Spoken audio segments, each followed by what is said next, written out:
Hare Krishna. Continuing on in chapter 10, the opulence of the Absolute, and some more confidential knowledge that we haven't had before. Krishna's waving the carrot in front of us, telling us that now he's going to give us something more confidential. What is that more confidential? Well, he continues to entice us, building up the scene. It's like any director, any play, any drama. You don't just put the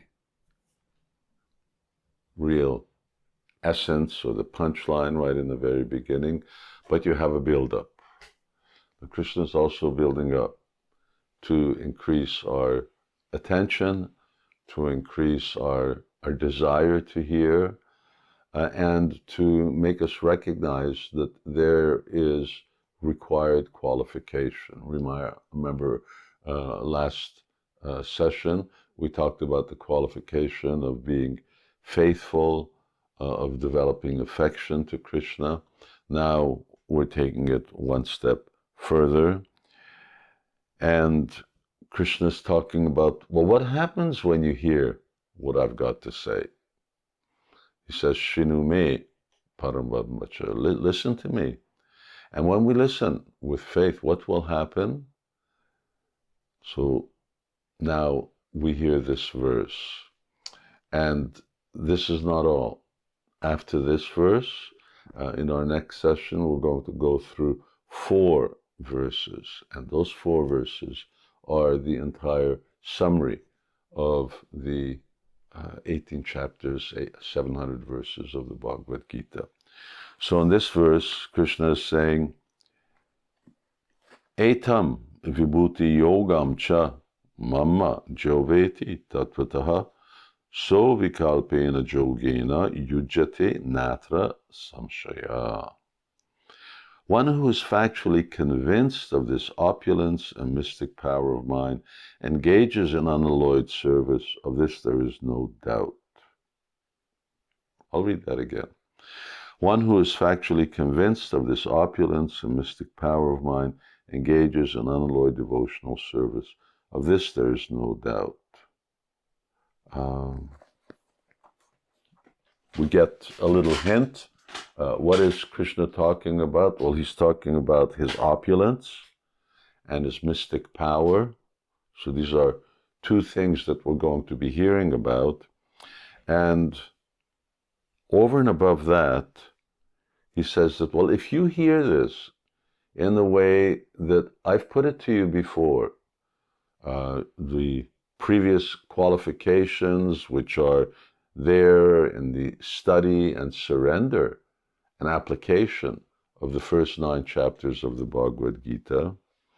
And if you've started to make devotional service, bhakti, part of your life, which is especially highlighted in the 9th chapter, and then it goes on for the next, the 6th chapter, and it goes on for the subsequent 6 chapters, 9th chapter being sort of the creme de la creme. And he says, then something's going to happen. So the sadhya, or the consequence of acquiring this knowledge, is given to us. And that's a very important thing, because if you want a student to be really attentive, and if you want them to know, well, what's going to be the result of all of this? What's going to be the result if I know this or put into practice the knowledge that's there? When you know the result, and that result is a good result, then you become more attentive and you become more inclined to practice. So here, what does Krishna say is going to happen? Mama joveti tatvataha Savikalpena yogena yujate natra samshaya. He will engage in my, and that means he or she will engage in my unalloyed devotional service. Unalloyed, which is a word that comes up very often, but he will become a devotee. He will practice bhakti yoga, and not just any kind of bhakti yoga, not bhakti yoga for some material motive, but bhakti yoga which is unalloyed, pure bhakti yoga, which we've spoken about in the past. Well, is that true that that's going to happen? Asamsha, Krishna likes to use this word. He likes to use the word without a doubt, to put aside all of our doubts. Yes, it's for sure that if you hear what I'm going to say in the proper way, something's going to happen. Isn't that what always happens with knowledge? If you're attentive to something that's being taught, there's going to be a result of that. Well, here, the result is that you will take up devotional service. And that's very important, because the whole purpose of Bhagavad Gita is to actually bring us to the platform of bhakti, to bring us to the platform of bhakti yoga. And Krishna says this will start to dawn in us as we practice hearing, and as we give our attention to the subsequent chapters of Bhagavad Gita, and especially this chapter, the opulence of the Absolute. What are the opulences of the Supreme? Obviously, when you recognize the greatness of a person, then you become more inclined to serve him. And this is what Krishna is emphasizing. So, Mama Joveti Tattvataha.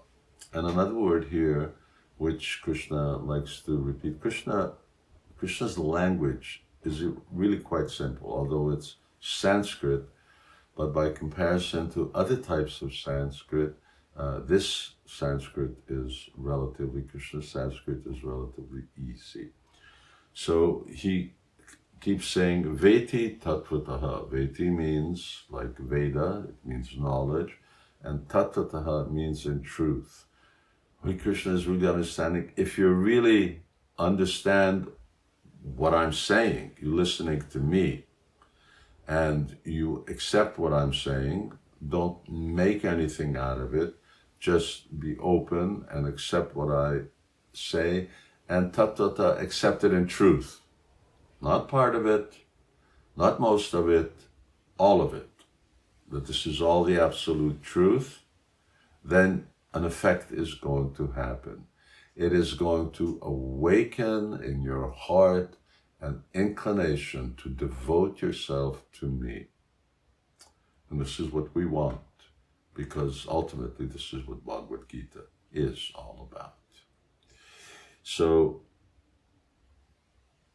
Etam Vibhuti Yogam, the Vibhuti, and Krishna will get to the Vibhuti, he will get to these potencies, his potencies as they're manifest in this world, with the idea of awakening or devotion.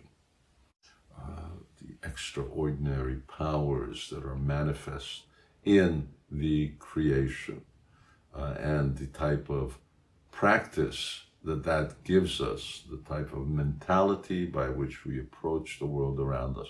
But before we do that, Krishna goes a little further to raise the drama, to raise the bar. He's increasing the excitement.